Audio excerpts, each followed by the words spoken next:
TRS ప్రభుత్వంలో ఉన్నప్పుడు ఉద్యమకారులను పట్టించుకోలే, ఉద్యమకారులను ఉద్యమ ద్రోహులుగా చూసిండు. కనీసం ఈ యొక్క ప్రజల పాలన, ప్రజలందరూ కలిసి కాంగ్రెస్ పార్టీని గెలుచుకున్నాం.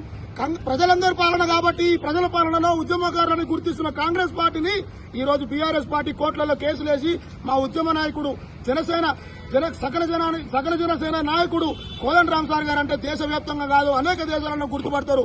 ఈ యొక్క రాష్ట్రం కోసమే తన ప్రాణాలు గాని సైతం తన కుటుంబాన్ని తన జీవితాన్ని పూర్తిగా అంకితం చేసిండు.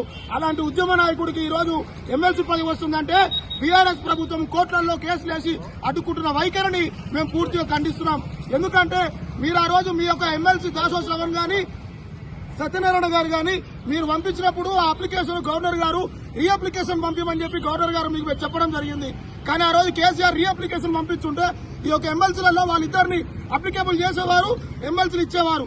కావాలని చెప్పేసి కేసీఆర్ ఒక బీసీ బిడ్డ ఉన్నాడు, ఎస్సీ బీసీ బిడ్డలని బతకనివద్దు, వాళ్ళని రాజకీయంగా ఎదగనివద్దు అనే ఆలోచనతో ఆ రోజు ఆయన రీ అప్లికేషన్ పంపించకుండా దాసోజు శ్రవణ్ కి ఎమ్మెల్సీ ఇవ్వకుండా చేసిండు. ఆయన కూడా ఒక ఉద్యమకారుడే, ఆయన కూడా ఒక సోషలిస్ట్ యాక్టివిటిస్టే, ఆయన కూడా ఒక రాజకీయ నాయకుడే. కానీ ఆయనని బలి చేసిండు. ఈ రోజు ఒక రాజకీయ బలి పశువు చేసిండు కేసీఆర్ ఒక బీసీ బిడ్డని కూడా ఈ సందర్భంగా తెలియజేస్తున్నా. ఇలాంటి కుట్రలు, ఇలాంటి కుతంత్రాలు మీరు ఇంకోసారి చేస్తే మాత్రము రాష్ట్రంలో బీఆర్ఎస్ పార్టీ నుండి కూడా చేస్తాము, మిమ్మల్ని తరిమి కొడతామని చెప్పేసి కూడా ఈ సందర్భంగా తెలియజేస్తూ రాష్ట్ర వ్యాప్తంగా ఈ రోజు కేసీఆర్ డిస్ట్రిబ్యూట్ తగలబెట్టాలని చెప్పేసి కూడా ఈ సందర్భంగానే తెలియజేస్తున్నా.